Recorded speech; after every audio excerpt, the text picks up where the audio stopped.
ஃபுல்லாகவே லைன் வீடுங்க. இந்த இடத்துல 30 பேர் குடியிருக்காங்க. இவங்களுக்கு என்ன பிரச்சனைனா, இவங்களுக்கு ஏற்கனவே செப்டிக் டேங்க் செங்கல் மணல் வச்சு கட்டியிருக்காங்க. அந்த இடத்துல அந்த டேங்க் அடிக்கடி நிறைஞ்சிட்டு இருந்திருக்குங்க. இவங்களும் லாரி வச்சு க்ளீன் பண்ணி பார்த்துருந்துருக்காங்க. திரும்ப திரும்ப அந்த டேங்க் நிறைஞ்சிட்டே தாங்க இருந்திருக்கு. இன்னைக்கு இவங்களுக்கு நம்ம பயனீர் பயோ டேங்க் ஃபிக்ஸ் பண்ணி கொடுக்கறதுக்காக வந்திருக்கோம். டெய்லியும் 30 பேர் யூஸ் பண்ணுற டேங்க் எங்களுக்கு வேணும்னு அவங்க கேட்டிருந்தனால இங்கே 4000 லிட்டர் ஃபிக்ஸ் பண்ணி கொடுக்க போகிறோங்க. இன்றைக்கி நம்ம வந்திருக்கக்கூடிய ஒரு சிதம்பரமில் இருக்கிற லால்குடிங்க. இந்த டேங்கை நீங்கள் ஃபிக்ஸ் பண்ணிட்டீங்கன்னா செப்டிக் டேங்க் நிறையிற மாதிரி இந்த டேங்க் உங்களுக்கு என்றைக்குமே நிறையாது. இந்த டேங்கை நீங்கள் க்ளீன் பண்ணவே தேவையில்லைங்க.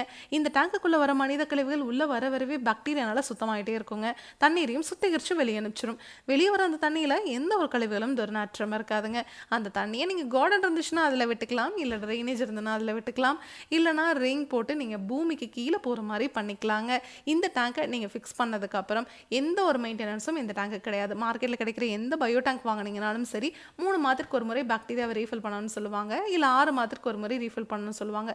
அதனோட காஸ்ட் பார்த்தீங்கன்னா 2000லேருந்து 3000 வரைக்கும் வரும். ஆனால் நம்ம பயனீர் பயோ டேங்கில் பாக்டீரியா உள்ளேயே இனப்பெருக்கம் பண்ணிக்கிற மாதிரி நம்ம டேங்கையே வடிவமைச்சிருக்கோங்க. உள்ளே எப்போவுமே ஒரு சீரான வெப்பநிலை இருக்கிறதுனால பாக்டீரியா உள்ளேயே இனப்பெருக்கம் ஆயிக்கும்.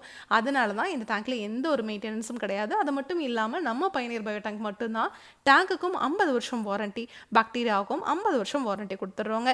இந்த டேங்கை ஃபிக்ஸ் பண்ணதுக்கப்புறம் இதுக்கு மேலே நீங்கள் கார் பார்க்கிங் பண்ணிக்கலாம், பாத்ரூம் டாய்லெட் கன்ஸ்ட்ரக்ஷன் பண்ணிக்கலாம், இல்லை இதுக்கு மேலே ஸ்டோர் ரூம் கூட கன்ஸ்ட்ரக்ஷன் பண்ணிக்கலாங்க.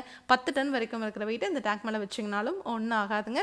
அந்த அளவுக்கு குவாலிட்டியாக தான் இந்த டேங்கை நம்ம செஞ்சு கொடுக்குறோம். உங்களுக்கு இடம் குறைவாக இருக்குன்னா உங்கள் இடத்துக்கு தகுந்த மாதிரி நம்ம கஸ்டமைஸ்ட், அதாவது நீளத்தை குறைக்கணும்னா நீளத்தை குறைச்சி, அகலத்தை குறைக்கணும்னா அகலத்தை குறைச்சி கூட உங்கள் இடத்துக்கு ஏற்ற மாதிரி நம்ம டேங்கை செஞ்சு கொடுத்துருவோங்க.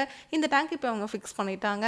இதுக்கு பக்கத்தில் இப்போ இவங்க ஏதாவது ஒரு கன்ஸ்ட்ரக்ஷன் ஒர்க் பண்ணுறாங்க அப்படின்னா கூட ஒரு 40 வருஷம் 50 வருஷம் கழிச்சுனா கூட இந்த டேங்கை எடுத்து எந்த இடத்துல வேணாலும் நம்ம ரீஃபிக்ஸ் பண்ணிக்க முடியுங்க. இந்த டேங்கை ஃபிக்ஸ் பண்ணதுக்கப்புறம் நீங்கள் பாத்ரூம் டாய்லெட் க்ளீன் பண்ணுறதுக்கு ஹார்பிக், டோமெக்ஸ் அந்த மாதிரி மார்க்கெட்டில் கிடைக்கிற எல்லா பிராண்டட் ப்ராடக்ட்ஸும் யூஸ் பண்ணிக்கலாங்க. ஆசர் மட்டும் யூஸ் பண்ணக்கூடாது. இதை பற்றி உங்களுக்கு இன்னும் டீட்டெயிலாக தெரிஞ்சுக்கணும்னா பயனீர் பயோ செப்டிக் டேங்க்குங்கிற யூடியூப் சேனலுக்கு நீங்கள் போய் பார்க்கலாம். Thank you friends.